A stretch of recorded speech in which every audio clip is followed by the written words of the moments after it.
Hello everyone, কেমন আছো তোমরা সবাই? আশা করছি খুব ভালো আছো। তো ফেলে দেওয়া বোতল দিয়ে কিভাবে এই ওয়ান্ডারিং জিও দিয়ে হ্যাঙ্গিং বানাবো সেটাই তোমাদের আজকে শেয়ার করব।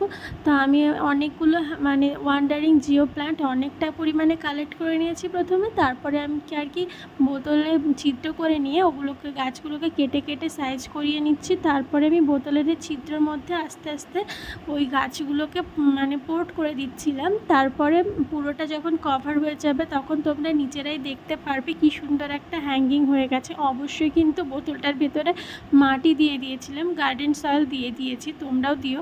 তবে কোকোপিট দিয়েও তোমরা চাইলে লাগাতে পারো, তাতে হালকা হয় আর কি। তো হ্যাঙ্গিং করতে সুবিধা হয়। তো দেখো, এই দেখো কি সুন্দর একটা হ্যাঙ্গিং বোতল বানিয়ে ফেললাম। তো তোমরাও চাইলে ফেলে দেওয়া বোতল দিয়ে খুব অনায়াসে হ্যাঙ্গিং বানিয়ে ফেলতে পারো। আর এটা এই গাছটা খুব কম পরিচর্যায় হয়, তো তোমরা লাগাতেই পারো। তো আজকের ভিডিও ছিল এইটুকু। আজকের মতো